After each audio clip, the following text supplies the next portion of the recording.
ഇന്നലെ ഞാൻ വ്ളോഗിൽ കാണിച്ചിരുന്നില്ലേ കുൾഫി പുഡിംഗ്, അതിൻ്റെ റെസിപ്പിയാണ് കേട്ടോ ഇന്ന് കാണിക്കുന്നത്. വളരെ സിമ്പിളായിട്ട് ഉണ്ടാക്കാൻ പറ്റിയ ഒരു പുഡിംഗാണ്, നല്ല ടേസ്റ്റി ആയിട്ടുള്ളൊരു പുഡിംഗ്. അപ്പോൾ എങ്ങനെയാണ് ഈ കുൾഫി പുഡിംഗ് ഉണ്ടാക്കുന്നതെന്ന് നോക്കാം. ഇതിനു വേണ്ടി ഞാനിവിടെ ചെറിയ 6 കഷ്ണം ബ്രെഡാണ് എടുത്തിട്ടുള്ളത്. ഇത് നമ്മുടെ നാട്ടിൽ കിട്ടുന്ന നാടൻ ബ്രെഡ് ഉണ്ടല്ലോ, ചെറിയ ബ്രെഡ്, അതാണ് കേട്ടോ എടുത്തത്. അപ്പോൾ അത് നല്ല സോഫ്റ്റ് ബ്രെഡാണ്, നമുക്ക് കുൾഫിക്കൊക്കെ ഉപയോഗിക്കാൻ വേണ്ടിയിട്ട് ഒന്നുകൂടി നല്ലത് അതുപോലത്തെ ബ്രെഡാണ്.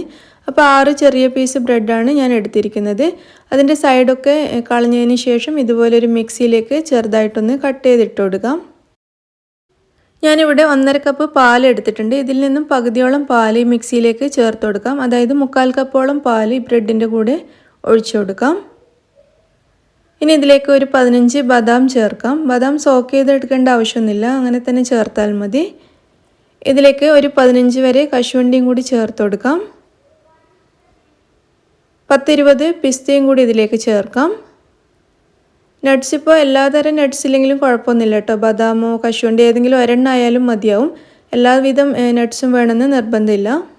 ഇതിലേക്കൊരു 1/4 കപ്പ് വരെ വിപ്പിംഗ് ക്രീമും കൂടി ഞാൻ ചേർക്കുന്നുണ്ട്. വിപ്പിംഗ് ക്രീമിന് പകരം ഫ്രഷ് ക്രീം വേണമെങ്കിലും ഉപയോഗിക്കാം. ഇനി ഇതിലേക്ക് ഒരു നുള്ളു വരെ കുങ്കുമപ്പൂവും കൂടി ചേർത്ത് കൊടുക്കാം. ഒരു ഏലക്കായ് ചേർക്കാം.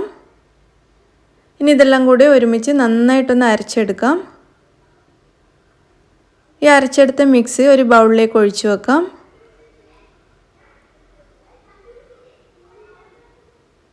ഇതിവിടെ റെഡി ആയിട്ടുണ്ട്, നമുക്കിതിവിടെ മാറ്റി വെക്കാം. എന്നിട്ട് നമ്മൾ നേരത്തെ ബാക്കി വെച്ച പാല് ഒരു സോസ് പാനിലേക്ക് ഒഴിച്ചു കൊടുക്കാം. ഏകദേശം 1/4 കപ്പോളം പാലുണ്ടാവും നമ്മൾ നേരത്തെ ബാക്കി വെച്ചത്. ഈ പാലിലേക്ക് 1 ടേബിൾ സ്പൂൺ കോൺഫ്ലോർ ചേർത്ത് കൊടുക്കാം. 1/2 കപ്പ് പഞ്ചസാരയും കൂടി ചേർത്തിട്ട് നമുക്കിത് അടുപ്പത്തേക്ക് മാറ്റാം.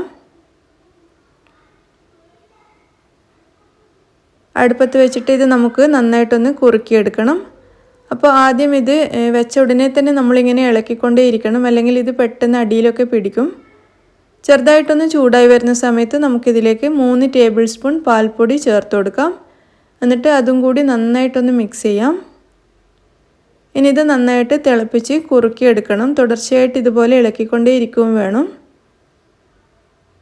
ഇത് കണ്ടില്ലേ, നന്നായിട്ട് തിളച്ച് കുറുകി വന്നിട്ടുണ്ട്. ഇതിൻ്റെ സൈഡിൽ നിന്നൊക്കെ ഒന്ന് വിട്ട് വരുന്നത് പോലെ നമുക്ക് തോന്നും.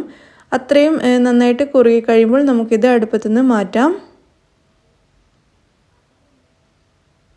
ഇത് കണ്ടില്ലേ, നല്ല തിക്കായി മാറിയിട്ടുണ്ട്. ഇനി നമുക്കിത് അടുപ്പത്തു നിന്ന് മാറ്റിയിട്ട് നമ്മൾ നേരത്തെ ഒഴിച്ചു വെച്ച മിക്സിലേക്ക് ചേർത്ത് കൊടുക്കാം. എന്നിട്ട് രണ്ടും ഒരുമിച്ച് നന്നായിട്ട് നമുക്ക് മിക്സ് ചെയ്തെടുക്കാം. ഇത് നന്നായിട്ട് മിക്സ് ചെയ്തിട്ടുണ്ട്. ഇതിപ്പോൾ വലിയ ചൂടൊന്നും ഉണ്ടാവില്ല കേട്ടോ, കാരണം നമ്മൾ തണുത്ത മിക്സിലേക്കാണല്ലോ ചൂടുള്ള കോൺഫ്ലോറും പാലും ചേർന്ന മിക്സ് ഒഴിച്ചിട്ടുണ്ടായിരുന്നത്. അതുകൊണ്ട് തന്നെ ചെറിയൊരു ചൂട് മാത്രമേ ഉണ്ടാവുള്ളൂ, അത് കുഴപ്പമൊന്നുമില്ല.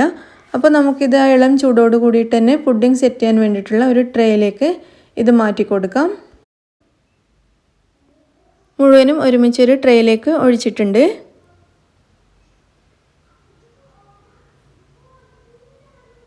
ഇനി നമുക്കിത് ഫ്രിഡ്ജിലേക്ക് മാറ്റാം. ഫ്രിഡ്ജിൽ വെച്ചിട്ട് 5 അല്ലെങ്കിൽ 6 മണിക്കൂർ വരെ ഇത് നന്നായിട്ടൊന്ന് സെറ്റ് ചെയ്തെടുക്കണം. അപ്പോൾ ഞാനിത് ഫ്രിഡ്ജിലേക്ക് മാറ്റാണ്. 5-6 മണിക്കൂറിന് ശേഷം ഞാൻ ഈ പുഡിംഗ് പുറത്തേക്ക് എടുത്തിട്ടുണ്ട്. പുഡിംഗ് നന്നായിട്ട് സെറ്റായി വന്നിട്ടുണ്ട്. ഇത് നമുക്ക് കട്ട് ചെയ്യാം. ഇഷ്ടമുള്ള ഷേപ്പിൽ കട്ട് ചെയ്തെടുക്കാം. കട്ട് ചെയ്തിട്ട് ഒരു പ്ലേറ്റിലേക്ക് മാറ്റാം. അങ്ങനെ നമ്മുടെ നല്ല ടേസ്റ്റി കുൾഫി പുഡിംഗ് ഇവിടെ റെഡി ആയിട്ടുണ്ട്. എല്ലാവരും ഇതൊന്ന് ട്രൈ ചെയ്ത് നോക്കണം, വളരെ ഈസിയാണ് ഉണ്ടാക്കാൻ. നമുക്ക് പാർട്ടിയിലൊക്കെ ഉണ്ടാക്കി വെക്കാൻ പറ്റിയ നല്ല സൂപ്പർ പുഡിംഗ് ആണ്. നിങ്ങളെല്ലാവരും ട്രൈ ചെയ്ത് നോക്കിയിട്ട് അഭിപ്രായം അറിയിക്കുക, നിങ്ങൾക്ക് തീർച്ചയായും ഇഷ്ടമാവും. ഇതിൻ്റെ മുകളിൽ നമുക്ക് വേണമെങ്കിൽ എന്തെങ്കിലും നട്ട്സോ മറ്റോ ഇട്ടിട്ടൊന്ന് ഗാർണിഷ് ചെയ്തെടുക്കാം. ഞാൻ കുറച്ച് പിസ്താഷ്യോസ് കട്ട് ചെയ്തത് ഇതിൻ്റെ മുകളിൽ ഇട്ട് കൊടുത്തിട്ടുണ്ട്. അപ്പോൾ നിങ്ങളെല്ലാവരും ഈ പുഡിംഗ് ഉണ്ടാക്കി നോക്കിയിട്ട് തീർച്ചയായിട്ടും അഭിപ്രായം അറിയിക്കുക. ഇഷ്ടമാവുകയാണെങ്കിൽ ലൈക്ക് ചെയ്യാനും ഷെയർ ചെയ്യാനും മറക്കരുത്. താങ്ക്